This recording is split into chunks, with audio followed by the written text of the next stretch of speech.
Hello everyone, and welcome to another episode of the Daily Gwei Refuel, where I recap the latest news in the Ethereum ecosystem. I'm your host, Anthony Sassano, and today's the 8th of July, 2022.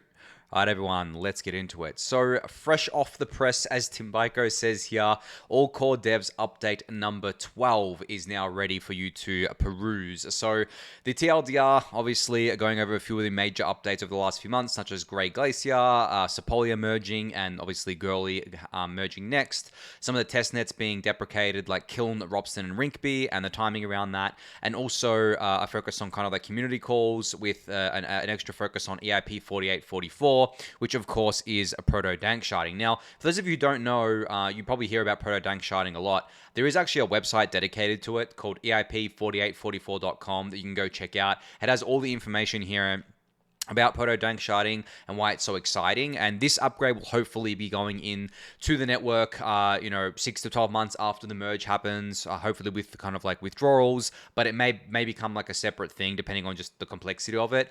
But this is one of the most exciting upgrades coming to Ethereum because of the fact that it dramatically reduces the costs of call data, which means layer 2s get cheaper to use. So if a layer 2 costs 50 cents to do a swap today, it doesn't right now, but just as an example, once this gets implemented, the cost savings are 50 to 100x. So it would cost 1 cent or less to do a transaction. And you'd still be getting the exact same benefits you get today with rollups, such as shared security with Ethereum or inherent security of Ethereum, and having all your call data and the proof posted to Ethereum layer 1. So definitely check out the website here if you haven't yet for a comprehensive overview of exactly what Proto-Danksharding and Danksharding in general is and what EIP 4844 entails as well. And then if you want to read this kind of update that Tim Biko put together, the all core devs update around all the things I just mentioned, I highly recommend doing so. I think, mostly it's stuff that I've talked about on the refill before, of course, but if you want a recap of everything, you want a refresher, this is definitely a good read. So definitely go check that out. I'll link it in the YouTube description for you.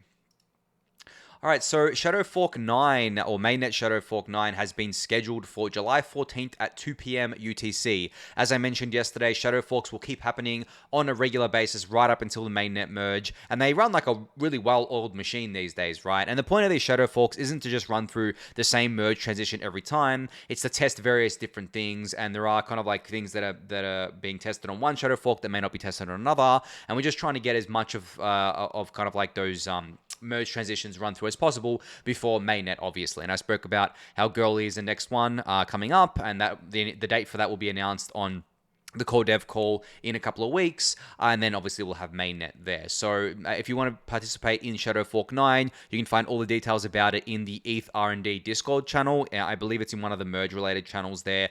Parry kind of put together the message there and has links to all the relevant things you need if you want to get involved. And obviously there's no obligation to, but if you want to be just like really, really involved in the bleeding edge of Ethereum core development and kind of helping them with the testing, you should definitely go check that out.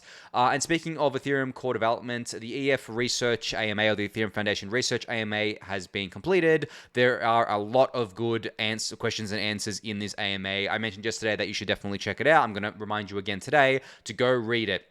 In case you haven't gotten around to it, you should do it. Like, I can't think of a single better source of information that has come out in the last 6 months than this AMA, because you have a direct line of communication to the Ethereum Foundation researchers who are on the very bleeding edge of Ethereum upgrades. And these upgrades could even be as far away as 5 or more years, and they're being talked about today, and if you want to stay on the bleeding edge, this is where you should do it. So definitely go check it out, read through the AMA. I've only gotten through a few questions myself, haven't had time to get through them all, but the few that I have gotten through have been amazing. Like, honestly, I love the detailed answers that these researchers give. It's not just like a quick 1 sentence or 2 sentence throwaway answer. It's a very detailed answer about things that I personally care about, obviously core protocol work, layer 2 stuff, and everything that surrounds that, but also other things that maybe aren't related to that, but are definitely related to Ethereum. So I'll link this in the YouTube description, and you can go check that one out.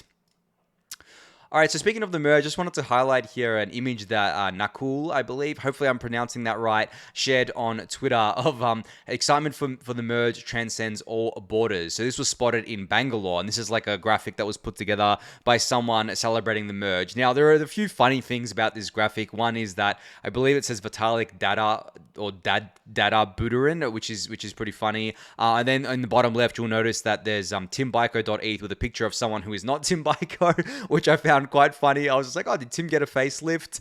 And yeah, I just like I thought this graphic was cute. I thought it was pretty awesome that it's basically seen out in the wild in Bangalore here, and people are celebrating the Sepolia merge going through. So something that I guess is very insider baseball for the Ethereum community. This is not something that really the mainstream media kind of like covers too much. They do, I think there has been a little bit of coverage of it, but really it's not like the Mainnet merge, right? So it's funny to see this, and it's cool to see that there is a dedicated Ethereum community in Bangalore that goes to the effort to kind of like put these things together. And also, I find it funny the people that they kind of like chose to put on the image here. It's kind of a little bit random, I guess. I think obviously the image of Tim is wrong there, but I guess Tim, Peter, and Dankrad here makes sense. Nick used to be a Geth core developer. I don't think he does too much core development work these days. He more focuses on ENS. But I just thought it was funny, the kind of like the whole thing altogether. So just wanted to highlight that there in case you didn't see it. All right, so I put out a tweet earlier today, and this is also what today's Daily Gwei newsletter is about, where I simply said, build less CeFi, build more DeFi, this is the Gwei. Now, obviously I put this out because of the fact that over the last few months, we have seen the shittiness of CeFi just laid completely bare, right? I'm not just CeFi, but CE DeFi and just TradFi in general. We've seen exactly why we are building DeFi, and I think it's just reinforced the need for DeFi, which I find extremely bullish for DeFi generally. But this is for a few reasons. With CeFi, guys, like it doesn't matter with CeFi if the CeFi service is transparent with you, and I'll explain why. So with CeFi, you normally don't get transparency, right? Like everything's opaque. Once you send funds there, you don't actually know what's happening with them. There's no way for you to verify or for you to check. They could be stolen. They could be kind of like put into a yield farm, and then that yield farm or a smart contract gets hacked and the funds are lost. They could be lent out to 3 Arrows Capital, as Voyager did, right? You just don't know what's happening with your funds when they're in that service. And you do sign, or at least agree to, terms of use with these things that basically give these platforms free reign over kind of like using your funds. So obviously not a great thing there. And then you have DeFi, which is on the other side of the spectrum, which gives you full transparency, full auditability. You know exactly where your money is at all times, right? You can pick and choose which protocols you want to use. You are in complete control of your money. No one else is in control of your money. I mean, I guess depending on which protocols you use, sometimes the protocols can be in control of your money because you've put it in there and they're doing stuff with it. But for the true DeFi applications, the one that are actually decentralized, or something like Uniswap, this is not the case. And even the ones that aren't decentralized, you still get that transparency there. You could even see in real time if someone's rugging you. Like, this is a funny thing. With CeFi, they were rugging people for months, if not years. They were like literally using these funds to do not necessarily nefarious things, but like things that they shouldn't be doing, like risky things. If that happens in DeFi, pretty much instantly, right? So like you get even better transparency into bad stuff happening, not just being able to kind of like view your funds in the normal state, but also view them in the bad state. Now, obviously that doesn't help you after the fact if for some reason the funds get stolen, but it does help you in the case of if people are kind of like blowing the whistle here and saying, okay, well, this doesn't look right on chain, sort of like what happened with Terra, you could pull your funds out and save yourself the hassle. Whereas something like a Celsius, I mean, it didn't really come to bear. There were people warning about Celsius for a while, but they didn't really have any definitive proof, right? But whereas it all came to bear only over the last couple of months, and that was years into Celsius's existence. So that's a key difference there. But one thing I really want to talk about, and one thing I think trips a lot of people up, is that they say, oh, can't CeFi just be transparent? Can't they just put together audit reports and publish these things periodically and let people know what they're doing with the funds and all this sorts of stuff? And it's like, they could. But would you trust them to give you all of the facts? Would you trust them to be honest about it? That's still the problem with these platforms. It doesn't matter if they're putting out transparency reports. How are you going to verify that? Like, you don't have full transparency into their operations. You're just trusting what they say. So this is where DeFi has an even bigger advantage, because we don't need to trust the DeFi protocol. We don't need to trust the chain. We don't need to trust Etherscan. We don't need to trust anyone to tell us. We can go there and look at it and have relative certainty, but we don't need to trust any of that because we can audit it ourselves. We can run a full node, so we can actually audit exactly what we're seeing and have extremely strong guarantees that that is the truth. Obviously, you can't have 100% guarantees.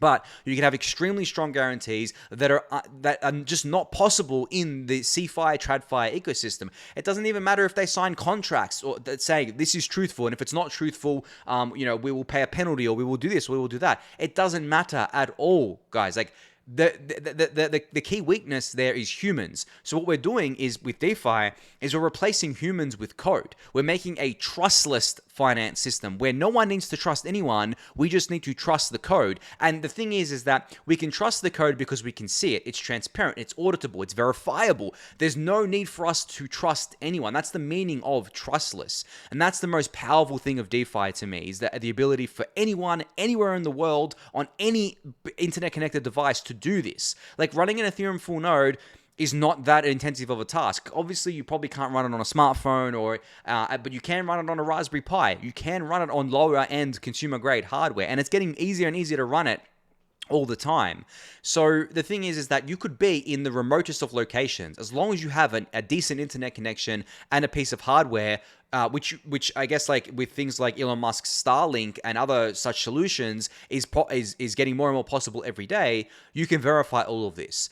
And not just that, DeFi also gives us the ability to do anything anywhere in the world and have full visibility over it. Like I had to send an international wire a couple of days ago, and I have absolutely zero visibility over it. And neither does the bank. Like you just hope that the money gets to its destination, which is just the most insane system. Because, for example, if I wanted to send money over Ethereum, if I wanted to send some stable coins to someone over Ethereum or some ETH to someone over Ethereum, I have full traceability and auditability of the entire life cycle of that transaction. Usually the transaction gets confirmed within one Ethereum block, which is around 13 seconds. But for while it's in the mempool, I can see that. Etherscan shows me that. And I could even see it on my own node if I wanted to. I could query it, right?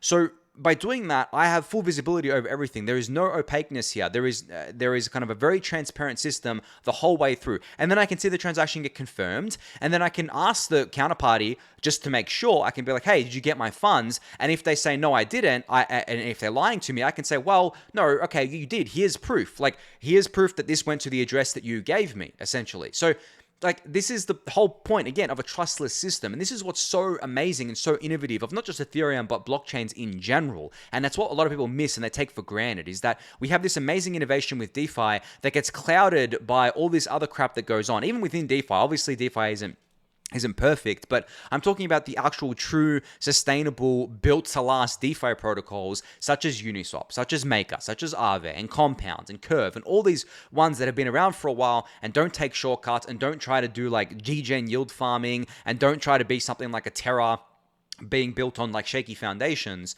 These things are quite literally the future of finance, simply because they are infinitely better than the existing system. And it's actually scary how much better they are. It's scary that we've used such a broken system for so long, but we have a better system. It's going to take a while to adopt, guys. Like, it's not going to happen overnight. It's going to take a while. It's going to take decades.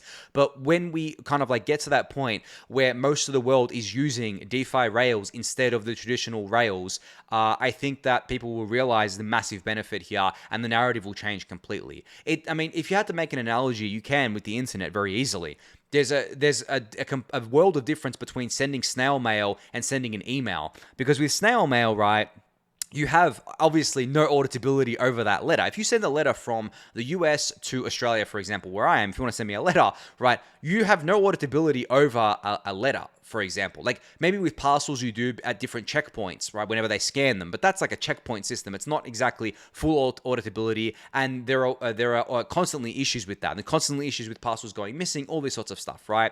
But with like a letter with no tracking on it, which is what most letters are because it's cheaper to do it that way, you have basically zero visibility over that, and you're just hoping it gets to your destination.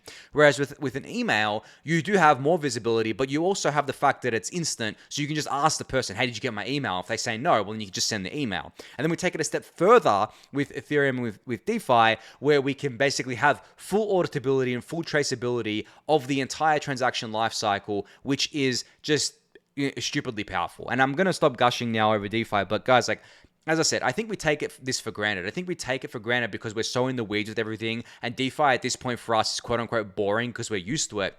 But if you really dig down, if you really dig deep and realize exactly what DeFi is and what it's going to enable, it's mind-boggling that the world hasn't adopted this yet. And obviously it's going to take time. Network effects take time to build out. There is an incumbent or lots of incumbents that aren't going to go quietly, but they will adopt this because it's simply better technology, I believe, in the long run there. Anyway, going to leave it at that. Bunch more updates to get through here. So a big update from Polygon today. So Reddit is actually going to be launching their NFT marketplace on the Polygon POS chain, which is huge, right? I mean, I've spoken before about how I think Polygon has the best business development team in all of crypto, and they keep proving that by partnering with big companies like Reddit. Now, I did a Twitter Spaces as part of the SSV Network merge series that I'm doing with Sandeep just before, actually. It's been recorded. You can go to SSV Network's Twitter page and listen to the recording, and we spoke a bit about this. Spoke a bit about business development here and and Polygon's approach to this, and they basically treat this as one of the most kind of like serious things within the company. This is their guiding North Star, that they want to onboard as many people into Web3 as possible, and the quickest way to do that is by partnering with these already kind of like mega Web2 companies, and that's exactly what they've been doing. It's not just Reddit, it's so many others out there that they've been kind of partnering with. And Sandeep also talked about, like, I know some people push back sometimes and go, oh, the Polygon POS chain, it's not a layer 2, who cares, blah, blah, blah. But Sandeep reiterated on the spaces I did that the end state of the POS chain is to become a rollup once they can kind of convert it to that, and specifically a ZK rollup.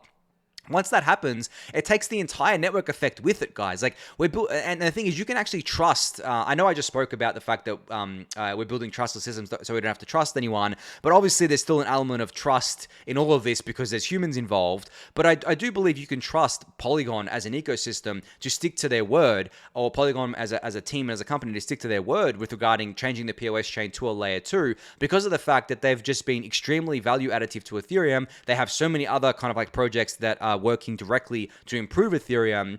And also, I mean, you guys know I'm an advisor to Polygon. I'm close to them. I speak to them quite regularly. Like, I put my weight behind them. Like, there's a reason I'm an advisor to them, because I know that they are basically ETH maxis like I am. And I'm not saying like an ETH maxi in the bad sense, but they want Ethereum to win. They think Ethereum is our best shot at kind of like decentralizing the world. And I joined as an advisor because I wanted to make that happen. And I joined back in late 2019, guys. Like, it wasn't a thing that kind of happened overnight here. I joined very early on as an advisor. I think late 2020, not late 2019 there. I joined very early on as an advisor back when they were still Matic Network, and then obviously they became Polygon because I saw their vision. I saw exactly what they wanted to do, and I think they've just been executing on that. But I'm not going to gush too much about Polygon here, but great to see them partnering with Reddit for this NFT marketplace. I think this is a really great use case here. All right, so speaking of big news, Aztec Connect is now live on Mainnet. I should quickly disclose that I am an angel investor in Aztec here. Just want to get that out of the way. But I think this is one of the coolest things to come to DeFi in a very long time. So what Aztec Connect is it basically is a private DeFi implementation on a ZK rollup. So how does it work? Well, there is a great thread here from John, who works at Aztec, going over exactly what you can do here. So basically, he gave an example. He says, I just used Aztec Connect to get some STETH on Mainnet Curve for $1.50 in fees with complete privacy. So what Aztec Connect allows you to do is it allows you to do transactions on layer 2 using on Aztec layer 2 using layer 1 liquidity, right? And do it privately. So not only do you get to tap into the incredible layer 1 network effects and liquidity that exists today, you get to do it privately. And yes, it is not ultra cheap, right? It's $1.50, but that cost will come down with general kind of like costs over time. But this is a fully private transaction. This is not a normal transaction. So the really cool things going on here is the fact that you can do a transaction from layer 2, talk to layer 1, and do it all privately, and do it with some of the most popular applications on a kind of like Ethereum today. So I believe the initial support here with Aztec Connect, I just want to scroll down. I forgot exactly who's kind of like being initially supported here. They had it here. I saw it somewhere. I think it was Aave, Compound, Liquidity, Index. Oh no, those are the ones that are coming soon. I think it's Lido, Element Finance today, I believe, and then there's more coming soon. And obviously Curve as well. But yeah, I mean, they launched with some of the biggest kind of like DeFi protocols out there. But this is just absolutely awesome. Like, I've talked plenty of times about the fact that I think the two biggest things that Ethereum needs to improve on is scale and privacy. And we're doing both, in kind of like tandem. Like, this is a ZK rollup, guys. This is not privacy on layer 1. This is privacy on layer 2 in a more scalable way. That's why, as John says here, it's much cheaper. Like, doing kind of like an STETH buy on mainnet curve and doing it on layer 1 and doing it privately would cost much more than $1.50 in fees, guys. I'm gonna say like at least $20-$30 or something like that at current Gwei level, just because private transactions are more heavy, they use more gas, and obviously that pushes the cost up. So from that perspective, this is, as I said, one of the biggest innovations that I've seen come to DeFi in a while now, and it fits right in with my thesis that I think scaling and privacy is kind of like basically the two things that we need to get right over the next few years to onboard the world to Ethereum. I think that if we only had scaling, it would be pretty bearish, actually, because scaling is not enough. Like, we need privacy, and I discussed this the other day. There's no way in hell that the world is going to adopt a system that shows everyone's transactions. Now, you may be wondering, I was just talking about transparency around transactions and how that's bullish for DeFi. The beautiful thing about privacy on blockchains, and specifically on Ethereum, is that you still have that transparency. You still have that auditability because we're using zero knowledge proofs. So if anyone who knows what a zero knowledge proof is, it basically allows us to know that something is true without having to actually see the work behind it. That's the craziest shit about this. And it's all verified and audited by the Ethereum network as well. Even though it's a layer 2, it obviously settles down to Ethereum, and that's all auditable by us too. So fully private, transparent financial system with scaling to the world. Come on, guys. Like, how can you not be excited about that? Like, that is, to me, one of the most exciting things within Ethereum, and I'm just super happy to see Aztec Connect live. And you can go play around with it. Like, it's live on mainnet. It's not a testnet thing. You can go play around with it, get all the benefits of it today. You could start a new address and have like a complete, fully private address. And even if someone wants to dox that address and tie it back to you, they wouldn't be able to see what you did if you kept it doing all Aztec Connect transactions. How cool is that? Like, that is the future we're barreling down towards, and I can't wait to see more of these privacy and scalability solutions coming online over the coming years, maybe even coming months. All right, so another big piece of news over the last 24 hours was Aave announcing that they have created an ARC, which is an Aave request for comments, for a new decentralized collateral-backed stablecoin native to the Aave ecosystem known as GHO, which I think a lot of people pushed back on the name. They thought it wasn't the greatest of names, and I would have to concur there. I'm sorry, but that name that ticker just doesn't really do anything for me. But essentially, this is Aave launching their own stablecoin, and they're claiming it's going to be decentralized. It's going to be over-collateralized by assets that continue to earn yields, so over-collateralized by assets in Aave protocol, backed by multiple types of collateral available on the Aave protocol, and governed by the Aave community, of course. So you may be wondering, is this a competitor to DAI? I think it is. Like, I'm not going to sugarcoat it, guys. Like, I think this is definitely a competitor to DAI. This is a new stablecoin using Aave as part of the Aave ecosystem. It's not just going to be exclusively on Aave, right? It's going to be all throughout DeFi. But I think this is good. There shouldn't just be one decentralized stablecoin, right? We need a whole host of them. And obviously there was Terra that tried to do something that failed spectacularly and that was never really decentralized. And then we have DAI, which people will say, well, it's not really decentralized because it's backed by USDC. There is obviously a spectrum here. I imagine that Aave's stablecoin is also going to be backed by centralized assets. There's no way in hell that it's just going to be backed by ETH, especially because that would just be detrimental to growing the stablecoin and detrimental to grow in the Aave ecosystem. So there is a spectrum. But the thing is if we have a family of these things and they're relatively liquid and they've got network effects behind them and people are able to use them in various different ways, then it's just good overall for the ecosystem, I believe. So if you want to read more about their kind of like stablecoin here, you can. It's on this ARC, as I mentioned. There's quite a lengthy lengthy post here on the forum with a bunch of discussion around this as well. So this is, I think, going to be an actual serious attempt at a new decentralized stablecoin. I am looking forward to seeing it play out, and I'm looking forward to basically a DeFi renaissance, guys. I spoke about this a few weeks ago, maybe a couple months ago now, how I believe that a DeFi renaissance was upon us because of all this CeFi garbage that collapsed, and people finally are coming to their senses and being like, okay, well, maybe this DeFi thing is actually, much, much better than CeFi. Maybe we should just like go double down on this thing. I personally, I've never given up on DeFi, of course, and I have remained bullish on it. But I think people in the bull market, especially because money was so easy and everything was going up, no one really cared about risk or security, but now they definitely do. And I hope that that culture continues. I hope that by the time the next bull market rolls around, we don't repeat the same mistakes as last year. We'll see. Like, I am not that optimistic just because of the fact that I know that humans don't change, especially humans that haven't stuck around. Like, for example, 90+% of the ecosystem disappeared with the bull market ending. Those people aren't learning any of these lessons. They'll just come back and probably repeat the same mistakes. So we'll have to see. But I think that at the end of the day, it really just matters that the developers are building these sorts of resilient, decentralized kind of like things here. And also the hardcore users are promoting these sorts of things so that we can actually get people using things that are secure, decentralized, sustainable, instead of the multitude of crap that we saw proliferate last year. There's probably going to be another cycle of that eventually, especially as the markets heat up again. But I'm hoping that the the things that are more sustainable continue growing and continue dominating over time as well.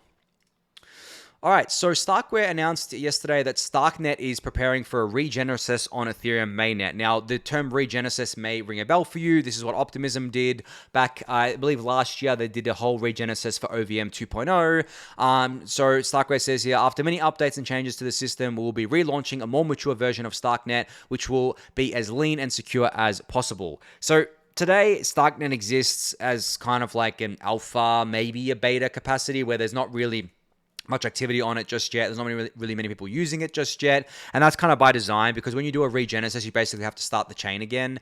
And you don't want to be doing that if there's lots of people on there already, if there's lots of value on there already. And it would require like coordinating all the apps and developers and users to migrate, or to at least kind of like coordinate in a way that they don't lose their funds and lose their positions and things like that. So this regenesis can be done relatively easily, just like it would for Optimism. But once StarkNet actually gets usage and has a lot of apps built on top of it that are on mainnet, then a regenesis would probably not be the best of ideas, right? But yeah, this is happening. You can get all the details in this kind of blog post that they put together here, which I'll link in the YouTube description for you. But yeah, that's happening relatively soon, I think. All right, so I just wanted to highlight quickly this thread from Alec here about modular blockchains. Obviously, that's the talk of the town.